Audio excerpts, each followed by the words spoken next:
Partai Buruh menggelar kampanye nasional di Istora Senayan, Jakarta. Partai Buruh menyuarakan berbagai kebijakan yang akan dijalankan, salah satunya mencabut Omnibus Law atau Undang-Undang Cipta Kerja.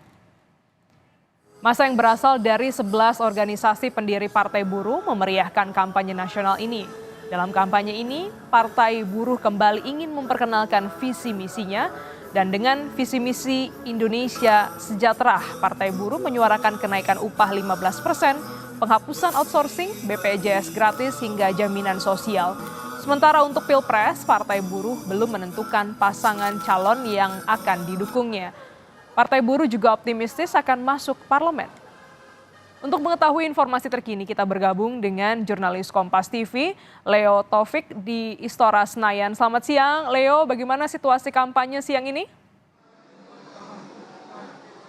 Ya, Glenis dan saudara, memang situasi kampanye Partai Buruh ini cukup meriah, di mana puluhan ribu dari massa pendukung Partai Buruh ini memadati Istora Senayan Jakarta, baik di dalam area Istora Senayan maupun di halaman Istora Senayan.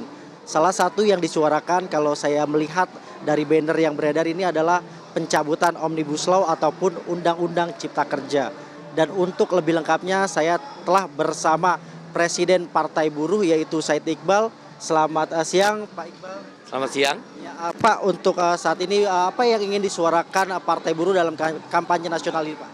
Pada hari ini 8 Februari 2024, Partai Buruh mengadakan kampanye nasional akbar sebagai puncak kampanye sebelum memasuki hari tenang. Partai Buruh didirikan karena adanya Omnibus Law Undang-Undang Cipta Kerja. Karena itu Partai Buruh berkomitmen begitu menang masuk Senayan, dan elektabilitas Partai Buruh dalam survei internal adalah 4,778%. Kami berkeyakinan 20 hingga 30 kursi ada di DPR RI. Begitu masuk di Senayan, maka kami akan melakukan yang pertama, cabut Omnibus Law Undang-Undang Cipta Kerja. Omnibus Law Undang-Undang Cipta Kerja adalah merugikan buruh, petani, nelayan, dan kelas pekerja lain. Bagaimana negara menempatkan dirinya dalam Omnibus Law sebagai agen outsourcing, agen perbudakan. Negara Pancasila menempatkan diri sebagai agen perbudakan. Ini adalah karena kerakusan dan keserakahan daripada pemilik modal. Para pemilik modal hitam, mereka ingin menghancurkan kesejahteraan kaum buruh, petani, nelayan. Bagaimana di musim panen boleh dilakukan impor. Hari ini rencana 3 juta impor beras, itu diatur dalam Omnibus Law. Bagaimana nelayan susah mendapatkan solar dan tidak punya perahu.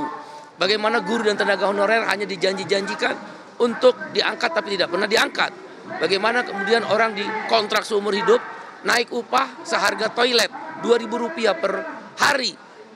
Omnibus Law adalah puncak penindasan kaum pemodal atas nama negara kepada kaum buruh. Maka hari ini kaum buruh akan menyuarakan secara keras bahwa kami ingin Omnibus Law dicabut, dan secara konstitusional Partai Buruh dengan elektabilitas 4,778% berkeyakinan akan bisa mencabut Omnibus Law tersebut. Kami menyerukan pada kaum buruh, petani, nelayan, miskin kota, miskin desa, disabilitas, para perempuan yang termarginalkan, buruh-buruh yang tertindas, buruh informal, kemudian juga guru dan tenaga honorer, buruh migran, pensiunan, para milenial dan Gen Z yang orang tuanya kelas pekerja. Bergabunglah kembali kepada Partai Buruh. Kita lawan penindasan negara, dikooptasi oleh para pemilik modal. Ini bukan tentang penentangan kelas, ini tentang keadilan, tentang kesejahteraan, tentang kemanusiaan, tentang persamaan. Dan mereka rakus, mereka serakah, mereka greedy, sudah mendapat banyak dari negeri ini. Mereka juga ingin menghancurkan kesejahteraan kaum kelas pekerja. Dan kami juga berkomitmen melakukan pembebasan negara Palestina. Palestina harus merdeka. Palestina harus diakui hak-haknya sebagai sebuah negara merdeka dengan ibu kota Yerusalem. Terima kasih Pak.